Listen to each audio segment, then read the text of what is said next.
Capítulo 6, Primera de Reyes. Salomón edifica el templo. Bueno, hemos llegado a este capítulo después de este largo trayecto desde Génesis 1:1 que empezamos estos videos. Y hoy vamos a hablar de un capítulo muy famoso, que es esta construcción de este templo, de esta obra magna que le tocó al rey Salomón construirlo, y que lo vemos tanto en Primera de Reyes capítulo 6 y también lo vemos en Segunda de Crónicas 3. Ahí podemos verlo en estos textos paralelos, ¿no? Entonces empecemos a hablar acerca de este comentario bíblico.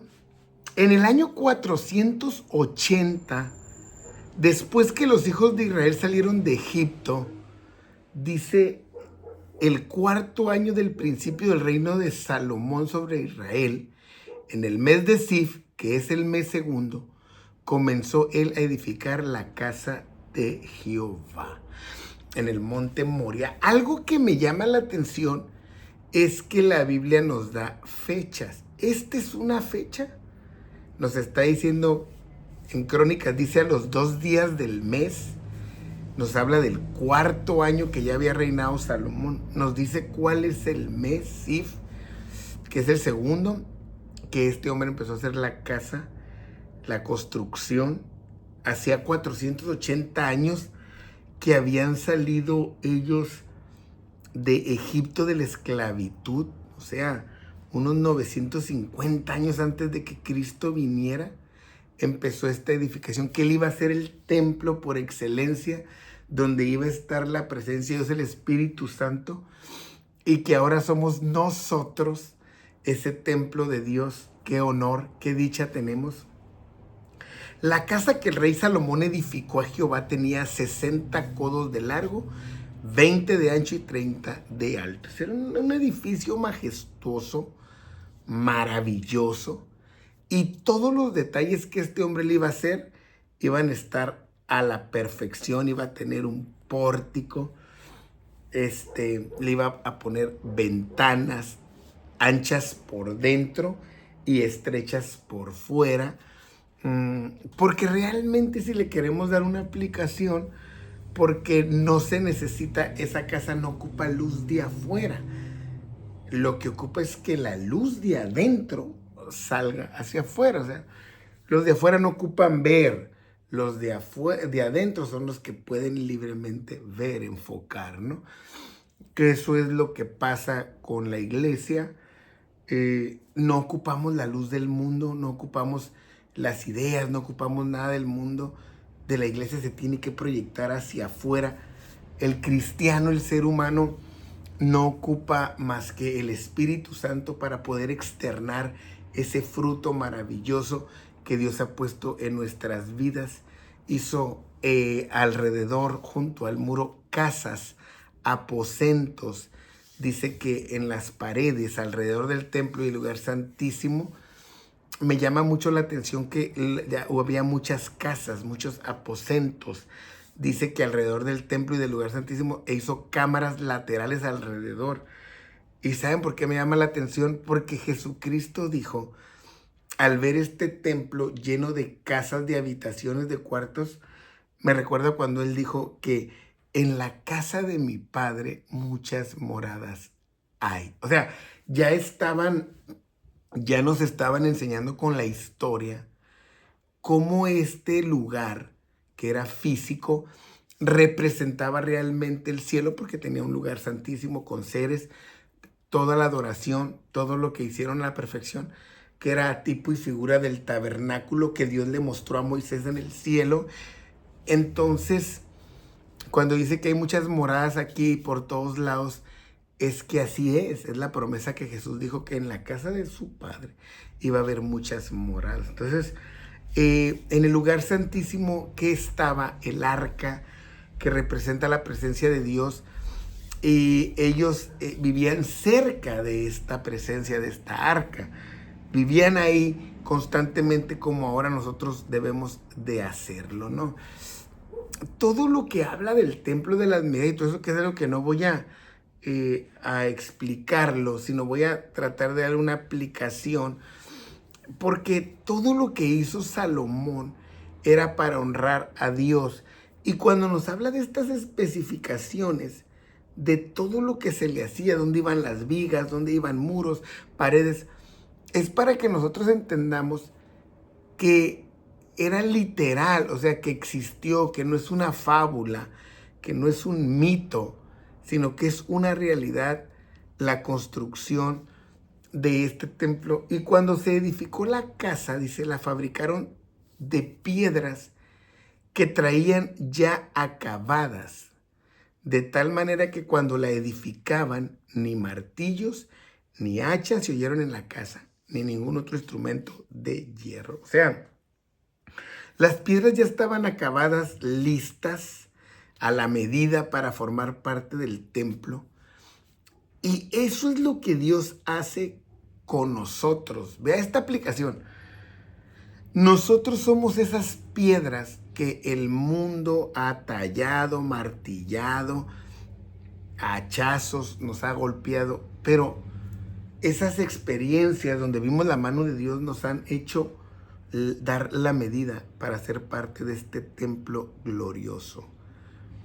Ahí es donde Dios trabaja con nosotros como piedras vivas.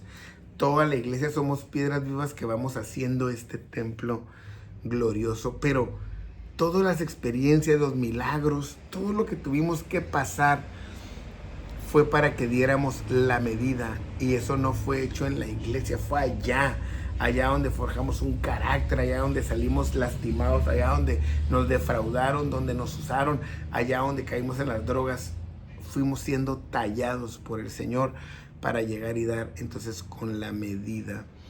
Hay una historia que cuentan que cuando construyeron el templo, mandaban las piedras con la marca para que el que la recibía supiera dónde iba, y que llegó una piedra que no tenía marca, entonces que de las primeras, y que, no, pues la desecharon porque no, esta no va, la aventaron por ahí a una colina que se enramó, allá se quedó, y al final cuando estaban terminando de construir el templo dijeron, ¿dónde está esa piedra? ¿Dónde está? ¿Dónde? Y le hablaron a los ingenieros, oye, esa piedra no la hiciste, nos falta. Y que él dijo, no, sí la hice, sí se las mandé. Y que uno se acordó y dijo, es la piedra que desechamos, la que tiramos, porque pensamos que no iba en un lugar. Fueron, la sacaron de abajo, la limpiaron, la hicieron todo y la pusieron porque era la piedra angular. Y por eso dicen que el Salmo 118 dice que esa es la piedra que desecharon los edificadores, refiriéndose ahora a Cristo. Por eso el apóstol Pedro habla en su epístola y dice, la piedra que desecharon los edificadores, ahora él refiriéndose a Cristo como el templo supremo del Espíritu Santo, dice, esa piedra ha venido a ser entonces el ángulo, la que sostiene.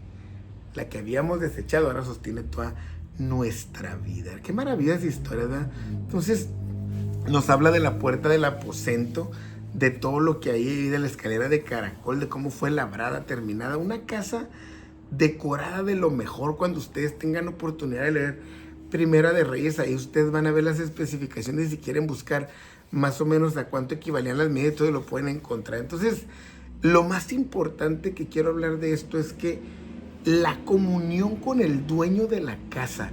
Miren, todo lo que ellos hicieron era para que estuviera el arca del pacto ahí. Y cuando Dios dice el verso 11, y vino palabra de Jehová a Salomón diciendo, con relación a esta casa que tú hiciste, si anduvieres en mis estatutos, mis decretos, y guardares mis mandamientos, andando en ellos, entonces yo voy a cumplir la palabra que le dije a tu padre. Y voy a habitar en medio de ustedes. Y no voy a dejar a mi pueblo. O sea, la regla para que Dios esté es la obediencia. La construcción es irrelevante si lo queremos ver así. Andar en sus estatutos es caminar conforme a su palabra. Dice, sí, ¿de qué me sirve un templezote? ¿De qué me sirve si no andas en mi palabra? Si no haces mis decretos, si no obedeces mis decisiones, si no guardas mis mandamientos como el tesoro más valioso que es para ti.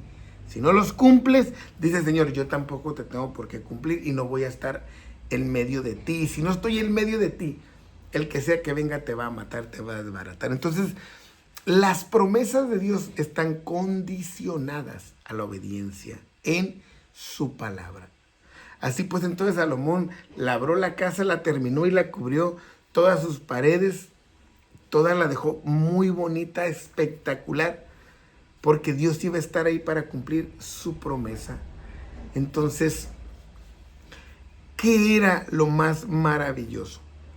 Que el lugar santísimo estuviera el arca del pacto. Y adornó el lugar santísimo por dentro, en medio de la casa, para poner ahí el arca del pacto. Es decir, era la corona de la construcción, que Dios estuviera ahí, que Dios fuera el centro, que Dios fuera el soberano, que Dios fuera el rey. Esa es la causa principal de la construcción de nuestros templos, que Dios esté ahí, que Dios se mueva, que Dios se manifieste, que Dios haga cosas poderosas. Esa es la causa.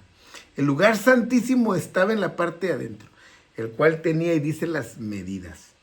Ahí estaba el arca, como en ese tabernáculo que había hecho primeramente Moisés. Y dice que había, entonces ahí estaba todo cubierto y cerró la entrada del santuario con cadena de oro. Porque así es nuestra esclavitud es divina. Nuestro servicio, nuestra entrega está como agarrada con cadena de oro. Es decir, estamos lazados de una manera divina.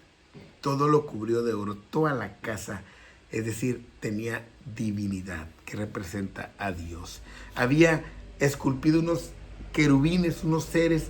No los miraba el pueblo, solo los sacerdotes, porque representaban la gloria de Dios en toda su magnificencia, como está en el cielo. Y habla de cómo están los querubines, de que lo abarcan todo.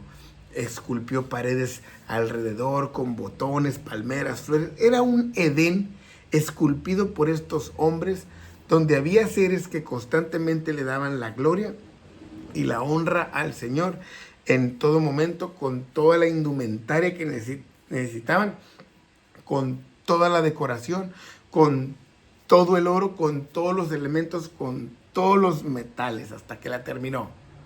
Pero lo más importante para nosotros es que en ese templo estaba el arca del pacto. No saques a Dios de tu vida. Tú eres el templo donde habita el Espíritu Santo. No te conformes con tenerlo arreglado, bonito, que se mire bien, que huela bien, ponerle oro, cosas. Preocúpate porque en ese templo esté la bendita presencia de Dios. No tomes el servicio y el congregarte como una cadena, como un lazo que te esclaviza. Aunque sí es, pero no lo veas así, porque es una esclavitud y un servicio divino. En todo esto está Dios. Bendiciones y ánimo. Estudia la palabra de Dios.